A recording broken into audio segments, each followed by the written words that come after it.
Let me show you two Australians. Both retired at 62.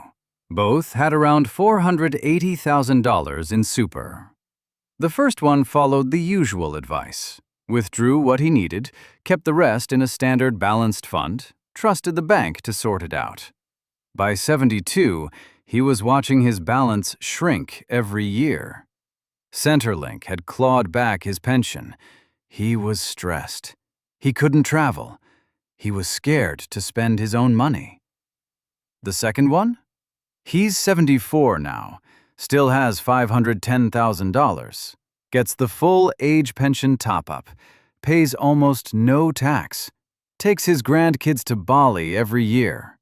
Same starting point, completely different outcome. The difference wasn't luck. It wasn't a financial advisor charging 2% a year to tell him nothing useful.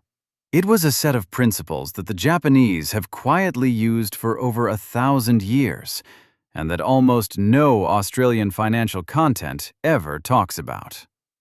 I'm Gramps, and today I'm going to walk you through exactly what those principles are, and how you can apply them to your super, your savings, and your retirement income right now. Here's what nobody tells you when you retire in Australia. The system isn't designed to help you grow your money after 60. It's designed to move your money from your pocket into fees, taxes, and products that benefit someone else. Your fund charges management fees whether the market goes up or down. Centrelink reduces your age pension by $3 for every $1,000 in assets above the threshold. So if you save more, you can actually end up with less total income. That's not an accident. That's the design.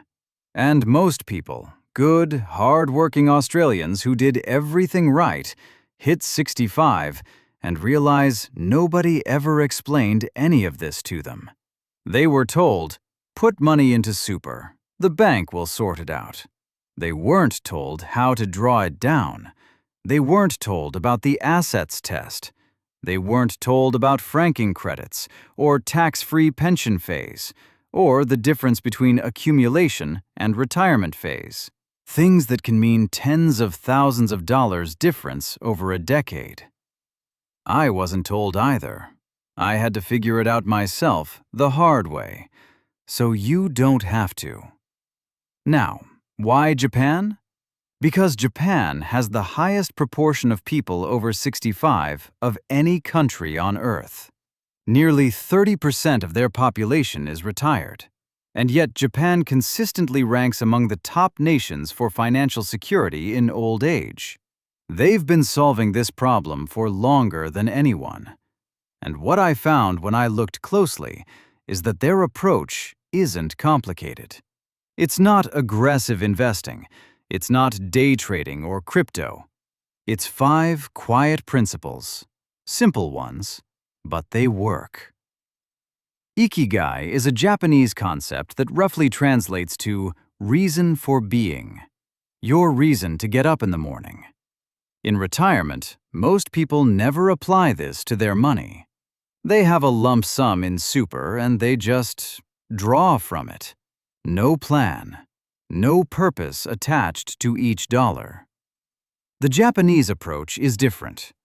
Before you touch a single dollar, you categorize it. This money is for security. It does not move. This money is for income. It generates cash flow. This money is for living. It gets spent with intention. When you know what each bucket is for, you stop making emotional decisions with money that should never be touched. In Australian terms, this maps directly to your superstructure. Your defensive allocation, Australian government bonds, cash, is your security bucket. Your income-generating assets, Australian shares with franking credits, REITs, are your income bucket. Your pension phase drawdown is your living bucket. When those 3 buckets are separate in your mind, you stop panicking when the market drops 15%, because the money you need next year isn't in the market. Mottainai is a Japanese concept of deep respect for resources. The idea that waste is almost a moral failure. In financial terms, the most powerful money you have is the money you're already losing to fees, taxes, and poor structure, and don't know it. Here's a real example. The average Australian super fund charges between 0.6% and 1.2% in management fees per year. On a $400,000 balance, that's between $2,400 and $4,800 per year. Gone. Every year, whether you made money or not. A low-cost index fund, the kind available through most industry super funds, charges between 0.06% and 0.2%. That's a potential saving of over $4,000 per year on a $400,000 balance. Over 10 years with compounding, that's more than $50,000 that stays in your pocket instead of going to a fund manager. That's mottainai. Don't waste what you already have. The same principle applies to franking credits. If you hold Australian shares that pay fully franked dividends, you're entitled to a tax refund for the company tax already paid, even if you owe no tax yourself. Most people over 60 in pension phase pay zero tax. That means those franking credit refunds come straight back to you as cash. They don't tell you this at the bank, but it's written right there in the Australian tax law. Kaizen means continuous improvement, small steps, done consistently, every single day. In Japanese manufacturing, it transformed companies like Toyota into the most efficient operations on Earth. Not through one massive revolution, through hundreds of tiny improvements, week after week. In retirement finances, this looks like this. You don't need to find the perfect investment. You need to stop the small leaks consistently over time. Example 1. Review your super fees once a year. Not every day, once a year. Move to a lower cost option if you find one better than what you have. Example 2. Check your Centrelink assets test position every 6 months. As your balance changes, your age pension entitlement changes. Most Australians check once and forget. A 6-monthly review can recover thousands. Example 3. Make voluntary contributions to your super before June 30th if you have a part-time income. Even small contributions, $1,000 or $2,000, in the right structure can reduce your tax and boost your balance inside a zero-tax environment. None of these moves is exciting. None of them will make you rich overnight. But done consistently over 5 or 10 years, the compound effect is enormous. Kaizen, small improvements every time. Ma is one of the hardest Japanese concepts to translate. It means the space between, the pause, the gap. In music, it's the silence between notes. In architecture, it's the empty space that gives a room meaning. In retirement finances, Ma is the most underrated strategy of all. It's knowing when to not act. When the market drops 20%, the Western instinct is to do something. Move to cash, call the advisor, sell, do something. The Japanese approach is to sit in the Ma, to recognize that the gap between the fall and the recovery is where most wealth is either lost or protected, and that the people who protect it are the ones who do nothing. In Australian terms, if you're in pension phase and drawing the minimum required from your super, a market downturn doesn't have to hurt you as long as you have 12 to 24 months of living expenses in cash or low volatility assets. That cash buffer is your Ma. It's the space that lets you wait, the patience that protects you. Most Australians don't have that buffer. They're fully invested, drawing down constantly, forced to sell units when prices are low. Build the MA.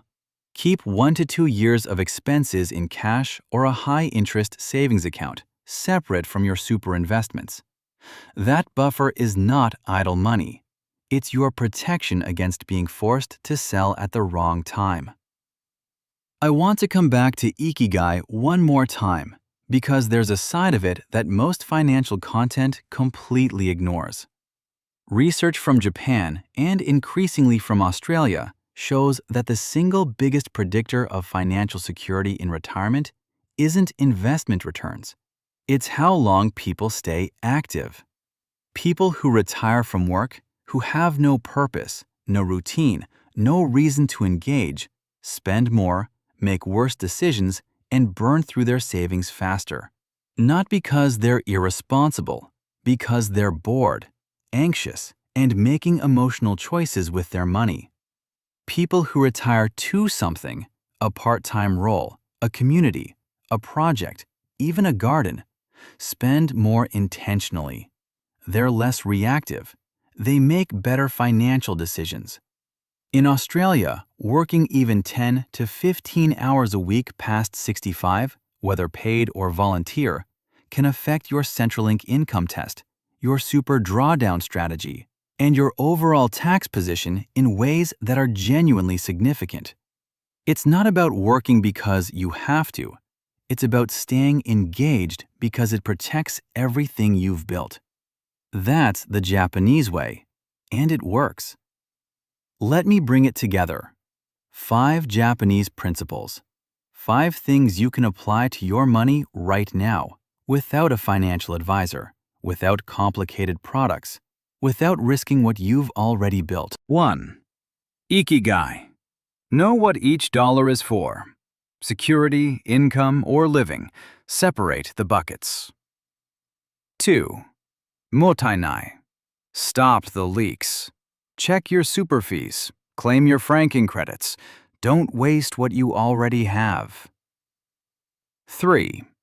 Kaizen. Small improvements consistently. Review fees. Check your Centrelink position. Make small contributions before June 30th. 4. MA. Build your cash buffer. 12 to 24 months of expenses. The patience to wait out a bad market. 5. Ikigai again.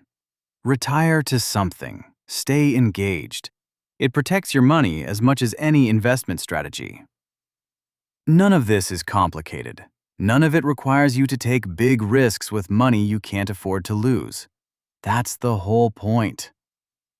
Now, if this gave you even one idea worth acting on, do me one favor before you go. Subscribe. Because next week, I'm going to show you something that most Australians over 60 don't know exists. A legal way to move money into super after you've already retired that can save you thousands in tax. They don't advertise it. Your bank probably hasn't mentioned it. But it's real. It's available right now, and it could make a genuine difference to your retirement income. I'll see you then. I'm Gramps, finance that feels like family.